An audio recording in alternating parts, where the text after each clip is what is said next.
ನಮಸ್ಕಾರ. ಇಷ್ಟು ದಿನ ನಾನು ನಿಮಗೆ ಯಾವುದನ್ನ ಪ್ರೆಗ್ನೆನ್ಸಿ ಜರ್ನಿಯಲ್ಲಿ ಮಾಡಬೇಕು ಅನ್ನೋದ್ರ ಬಗ್ಗೆ ನಾನು ಮಾತಾಡಿದ್ದೆ. ಇವತ್ತು ಯಾವ ವಿಷಯಗಳನ್ನ ಮಾಡಬಾರ್ದು, ಅವಾಯ್ಡ್ ಮಾಡಬೇಕು ಪ್ರೆಗ್ನೆನ್ಸಿ ಜರ್ನಿಯಲ್ಲಿ ಅಂತ ನಾನಿವತ್ತು ತಿಳಿಸ್ಕೊಡ್ತೇನೆ. Let's begin. ಫಸ್ಟಿಗೆ ಬಂದು avoid junk foods, beverages and outside foods. ಯಾಕೆ ಅಂತ ಹೇಳಿದ್ರೆ ಎಲ್ರಿಗೂ ಗೊತ್ತು, ಜಂಕ್ ಫುಡ್ಸಲ್ಲಿ ತುಂಬ ಕಲರ್ಸ್ನ ಯೂಸ್ ಮಾಡಿರ್ತಾರೆ, ಸಾಸಲ್ಲಿ ಕೆಮಿಕಲ್ಸ್ ಇರುತ್ತೆ, ಈವನ್ ಬ್ಯೂರೇಜಸಲ್ಲಿ ಸೋಡಾ ಇರುತ್ತೆ, ಹೆವಿ ಶುಗರ್ಸ್ ಇರುತ್ತೆ. ಹಾಗಾಗಿ ಎಷ್ಟು ಸಾಧ್ಯ ಅಷ್ಟು ಈ ಎಲ್ಲ ಕಂಟೆಂಟ್ ಇರುವಂಥ ವಿಷಯಗಳನ್ನು ಅಂದರೆ ಫುಡ್ಡನ್ನು ಅವಾಯ್ಡ್ ಮಾಡ್ಕೊಳ್ಳಿ. ನೆಕ್ಸ್ಟ್ ಬಂದು ಅವಾಯ್ಡ್ ಅನ್ನೆಸೆಸರಿ ಆರ್ಗ್ಯುಮೆಂಟ್ಸ್.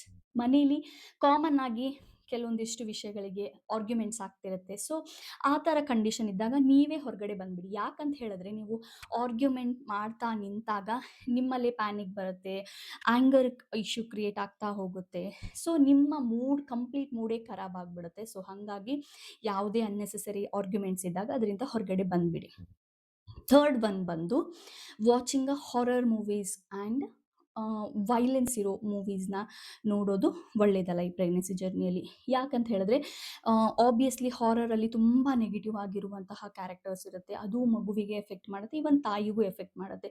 ಇಲ್ಲಿ ಈ ವಿಷಯಗಳು ಏನಿದಾವಲ್ಲ, ಮೆಂಟಲಿ ನಮ್ಮನ್ನು ಗೊತ್ತಿಲ್ಲದೇ ಕೆಲವೊಂದು ಟೈಮು ನಮ್ಮನ್ನು ಟ್ರಿಗರ್ ಮಾಡ್ತಾ ಇರುತ್ತೆ. ಸೊ ಹಾಗಾಗಿ ಈವನ್ ವೈಲೆನ್ಸ್ ಇರೋ, ತುಂಬ ಫೈಟಿಂಗ್ ಇರೋ ಮೂವೀಸ್ನ ನೋಡೋದ್ರಿಂದ ಅದು ಮಗುವಿಗೆ ಅದು ತುಂಬ ಅಂದರೆ ತುಂಬ ಇಂಪ್ಯಾಕ್ಟ್ ಮಾಡ್ತಾ ಹೋಗುತ್ತೆ. ಸೊ ಹಾಗಾಗಿ ಎಷ್ಟು ಸಾಧ್ಯ ಅಷ್ಟು ಇವುಗಳನ್ನ ಅವಾಯ್ಡ್ ಮಾಡ್ಕೊಳ್ಳಿ. ಒಳ್ಳೆಯ ಮೂವೀಸ್ನ ನೋಡಿ, ಎಸ್ಪೆಷಲಿ ರಾಜ್‌ಕುಮಾರ್ ಆಗಿರ್ಬೋದು, ಡಾಕ್ಟರ್ ವಿಷ್ಣುವರ್ಧನ್ ಆ ಥರ ಮೂವೀಸ್ನ ನೋಡಿ. ಸೊ ಅದರಿಂದ ಕೆಲವೊಂದಿಷ್ಟು ಇನ್ಸ್ಪೈರಿಂಗ್ ವಿಷಯಗಳನ್ನ ನೀವು ಮಗುವಿಗೇನು ಸಹ ನಿಮ್ಮ ಭಾವನೆಗಳ ಮೂಲಕ ಕಳಿಸ್ಬೋದು.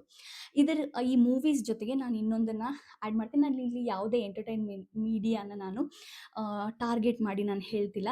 ಆದರೆ ಇವೆಲ್ಲವೂ ಪ್ರೆಗ್ನೆನ್ಸಿಯಲ್ಲಿ ಹಾರ್ಮ್ ಮಾಡುತ್ತೆ ಅನ್ನೋ ರೀಸನ್ ಸಲುವಾಗಿ. ಯಾವುದು ಅಂತ ಹೇಳಿದ್ರೆ ಸೀರಿಯಲ್ಸ್ನ ನೋಡೋದು ಸಹ ಪ್ರೆಗ್ನೆನ್ಸಿ ಜರ್ನಿಯಲ್ಲಿ ಒಳ್ಳೆಯದಲ್ಲ.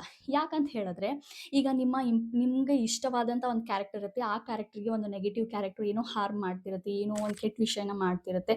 ಅದು ನಿಮ್ಮ ಒಳಗಡೆನೆ ಆ ಫೀಲಿಂಗ್ಸ್ ಎಲ್ಲವೂ ಹೋಗ್ತಾ ಇರುತ್ತೆ. ಹಿಂಗೆ ಮಾಡಿಬಿಟ್ರು, ಹಂಗೆ ಮಾಡಿಬಿಟ್ರು. ಸೊ ಹಾಗಾಗಿ ಸೀರಿಯಲ್ಸ್ನ ನೋಡುವುದೂ ಸಹ ಈ ಪ್ರೆಗ್ನೆನ್ಸಿ ಜರ್ನಿಯಲ್ಲಿ ಒಳ್ಳೆಯದಲ್ಲ. ಎಷ್ಟು ಸಾಧ್ಯ ಅಷ್ಟು ಮ್ಯೂಸಿಕನ್ನು ಕೇಳಿ, ಹಾಡುಗಳನ್ನು ಕೇಳಿ, ಒಳ್ಳೆ ಹಾಡುಗಳನ್ನು ಕೇಳಿ, ಇವುಗಳನ್ನು ಅವಾಯ್ಡ್ ಮಾಡ್ಕೊಳ್ಳಿ. ಬುಕ್ಸ್ ಓದಿ. ಓಕೆ.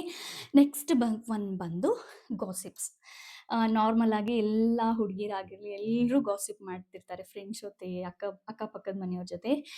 ಈ ಪ್ರೆಗ್ನೆನ್ಸಿ ಜರ್ನಿಲಿ ಎಷ್ಟು ಸಾಧ್ಯ ಅದರಿಂದ ಹೊರಗಡೆ ಬನ್ನಿ, ಅವಾಯ್ಡ್ ಮಾಡಿ. ಒಳ್ಳೆಯದಲ್ಲ. ಯಾರೇ ನಿಮ್ಮ ಮುಂದೆ ಕುತ್ಕೊಂಡು ಅದನ್ನು ಮಾತಾಡ್ತಾ ಇದ್ರು, ಏನೋ ಬೇರೆ ಕೆಲಸ ಇದೆ ಅಥವಾ ಇನ್ನೊಂದೇನೋ ಇದೆ ಅಂತ ಹೇಳಿ ಅದರಿಂದ ಎದ್ದು ಬನ್ನಿ. ಗಾಸಿಪ್ ಒಳ್ಳೆಯದಲ್ಲ. ಸೊ ಈವನ್ ಜನರಲ್ ಆಗಿದ್ದಾಗೂ ಒಳ್ಳೆಯದಲ್ಲ ಗಾಸಿಪ್ಪು. ಸೊ ಆ ರೀಸನ್ ಸಲುವಾಗಿ. ನೆಕ್ಸ್ಟ್ ಒನ್ ಬಂದು ರೀಲ್ಸ್ನ ನೋಡಿ ಯೋಗ ಮಾಡೋದು. ಇದು ತುಂಬ ಅಂದರೆ ತುಂಬ ತಾಯಿ ಬಾಡಿಗೆ ತುಂಬ ಎಫೆಕ್ಟನ್ನು ಮಾಡುತ್ತೆ. ಯಾಕಂತ ಹೇಳಿದ್ರೆ ನೀವು ರೀಲ್ಸ್ನ ನೋಡಿ ಯಾವುದೋ ಒಂದು ಆಸನವನ್ನು ಮಾಡೋದಕ್ಕೆ ಹೋಗ್ತೀರಿ, ಅಲ್ಲಿ ನಿಮಗೆ ಮಸಲ್ ಕ್ಯಾಚ್ ಆಗೋದಾಗಿರ್ಬೋದು. ಈ ಥರ ಏನಾದರೂ ಇಶ್ಯೂ ಕ್ರಿಯೇಟ್ ಆದರೆ ಅದು ನಿಮ್ಮ ಬಾಡಿಗೆ ಹಾರ್ಮ್ಫುಲ್ ಆಗುತ್ತೆ.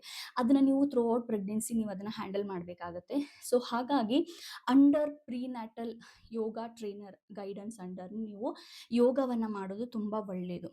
ಅದು ಯಾಕಂತ ಹೇಳಿದ್ರೆ ಅಲ್ಲಿ ನಿಮ್ಮ ಬಾಡಿಗಾಗಿರ್ಬೋದು ಅಥವಾ ನಿಮ್ಮ ಹೆಲ್ತ್ ಕಂಡೀಷನ್ ಮೇಲೆ ಗೈಡೆನ್ಸ್ ಮಾಡಿ ನಾವು ಪ್ರಿನ್ಯಾಟಲ್ ಯೋಗ ಹೇಳ್ಕೊಡೋದ್ರಿಂದ, ನಾವು ಅಂತಲ್ಲ ಬೇರೆ ಯಾರೇ ಇರಲಿ ರೀಲ್ಸ್ನ ನೋಡಿ ಯೋಗ ಮಾಡೋದನ್ನು ದಯವಿಟ್ಟು ನಿಲ್ಲಿಸಿ ನೀವು ಪ್ರಿನ್ಯಾಟಲ್ ಯೋಗ ಟ್ರೈನರ್ ಕಡೆ ಹೋಗಿ ಗೈಡೆನ್ಸ್ ಥ್ರೂ ನೀವು ಯೋಗವನ್ನು ಮಾಡಿ ಅಂತ ನಾನು ಕೇಳ್ತೇನೆ. ಇದು ಪರ್ಸ್ನಲ್ ಆಗಿ ನಾನು ರಿಕ್ವೆಸ್ಟ್ ಮಾಡ್ಕೊಳ್ತೀನಿ.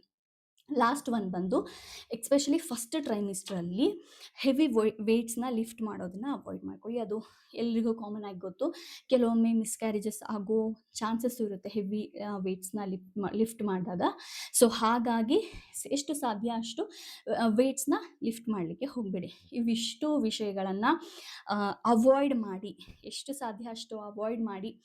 ಜಂಕ್ ಫುಡ್ ಆಗಿರ್ಬೋದು, ಎಲ್ಲ ಥರದ ವಿಷಯಗಳನ್ನ ಅವಾಯ್ಡ್ ಮಾಡಿ.